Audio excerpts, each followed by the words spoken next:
ARC AGI is the only benchmark out there that has not been completely saturated by artificial intelligence, and they just launched ARC AGI 3, their new interactive AGI benchmark. Humans can solve it at 100%. AI, less than 1%. It is the coolest benchmark out there, in my opinion, and I'm going to tell you everything about it. So I've talked about the ARC AGI benchmark quite a bit, and now they're on their third iteration. Let me just show you what the first two were.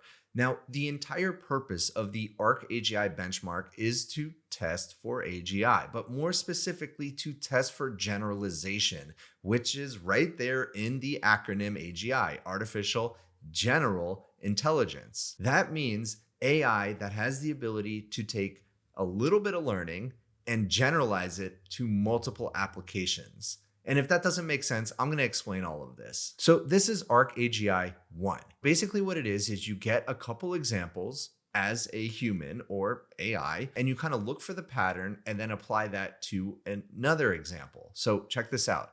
So for this, we can see 3 pink squares times 2. Then we can see for each of these batches of 3 squares, to complete the puzzle, you have to add a yellow one to the missing section to make a square. Okay, that seems pretty easy, but let's see the second example and make sure that our intuition is correct. Well, look at that. We have 3 of them this time.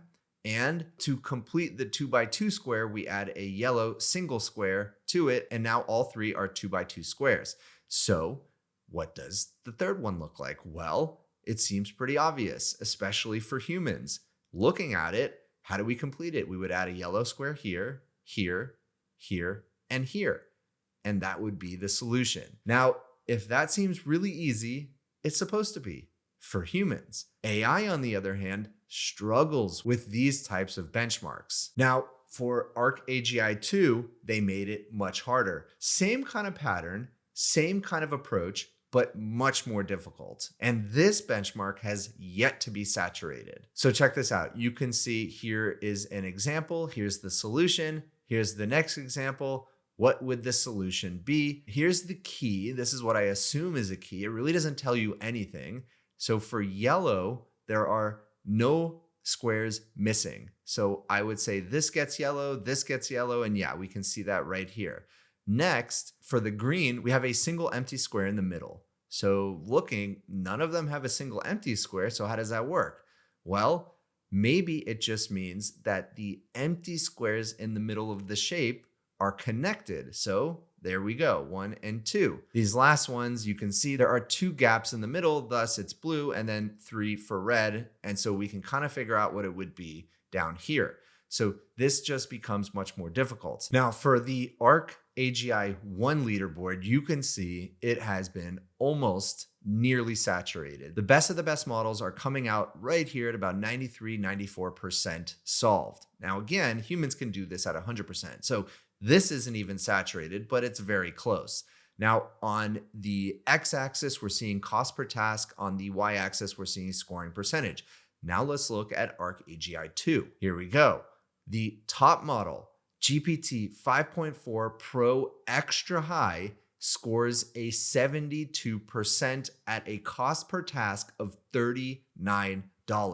Very expensive. And again, humans can solve this very easily, 100%. And so we can see here's Gemini 3.1 Pro at 69%. Here's Claude Opus 4.6 Medium at 68%. So still, they're doing very, very well, but not near 100%. This segment is sponsored by Microsoft. I've started over a dozen companies and I sold my last one. And so it's so weird to look back and see how I ran companies before artificial intelligence and now after artificial intelligence. And really everything has changed, from reviewing legal documents to automating different workflows, the code that I write, how I do research, how I ideate. All of that before AI was much slower, much more manual, and took so much longer. All of it is so different now that I am using AI every single day. I save a huge amount of time, which frees up my team for things like taste, creativity, and fun instead of grunt work. With Microsoft 365 Copilot Business, it really has just changed the entire way I do business and allowed me to scale up so much more quickly. As a small team operating like a big one, I can use Copilot for things like contract review. It's integrated with Word and Excel, so I can easily have it write documents or run financial analysis for me. And I'll actually show you how to use it with my own prompts and outputs. And I made a YouTube short about this, going into more detail about how I'm using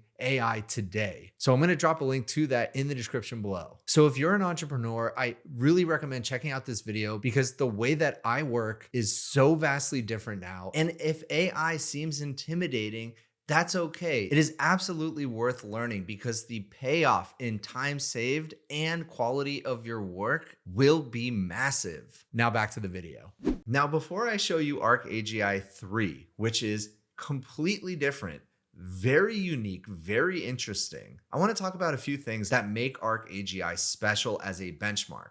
One, it really focuses on cost per task. It's not enough just to spend all of your tokens. You really want to be efficient with your learning. That's really important. And as I mentioned earlier, it is very easy for humans to solve these problems, but very difficult for artificial intelligence. That is very unique as compared to all the other benchmarks. If you look at some of the coding benchmarks, the math benchmarks, the science benchmarks, the humans that get the best scores on those are the smartest people in the world, the best coders in the world, the best scientists, the best mathematicians, and then AI goes and beats them. So it's the best versus the best. However, the average human can solve the ARC AGI benchmarks, but AI can't. It can't even get close. Oh, and by the way, they're giving away $2 million if you can saturate the benchmark. So there is certainly incentive to do so. And that brings us to ARC AGI 3, the first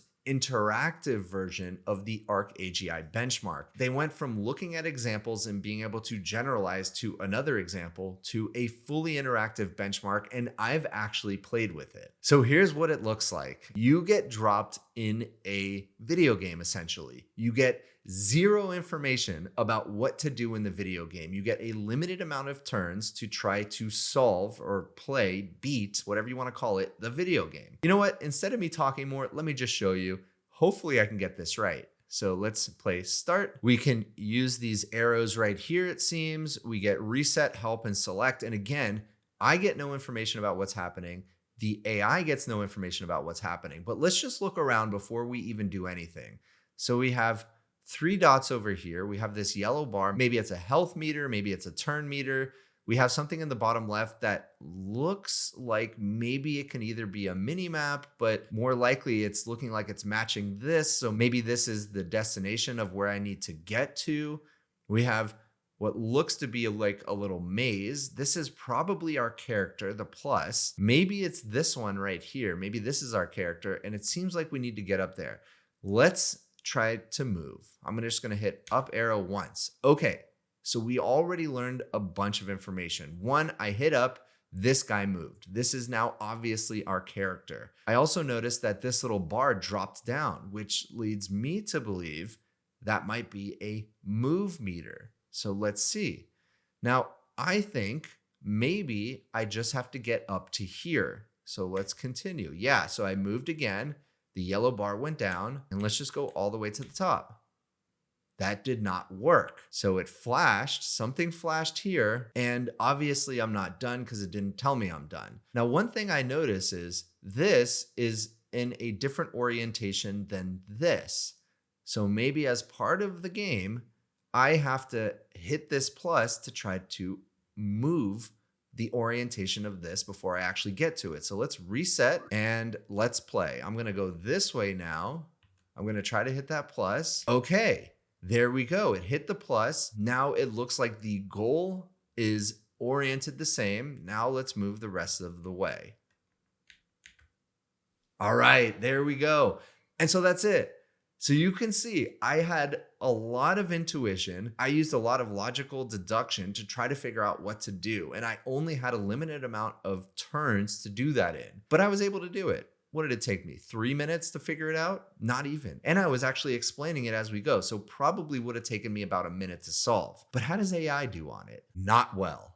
They actually tested it against all the frontier models and they basically failed across the board. GPT 5.4, 0%. Gemini 3.1 Pro Preview, 0%.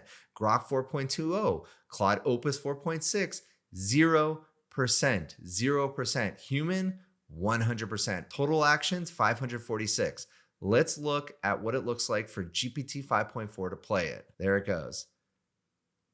Okay, so it took the first step like I did, and it keeps trying to go back there, and it's just not getting it. It doesn't think to go to the plus, which is just wild to me. Why is it not thinking to do that? It seems so obvious. It seems so intuitive, but that's because I have obviously decades of video game playing experience. And so there we go. It could not do it. And you can see right here, the top model is scoring a 0.3%. That is GPT 5.4 high coming in at over $5,000 to get that score. Absolutely wild. So they've released a paper. They have a $2 million prize for the winner. And if you want to try it out yourself, you definitely can. And by the way, here are all the different games that you can play. None of them are the same. You get no information. You just drop in and try to play.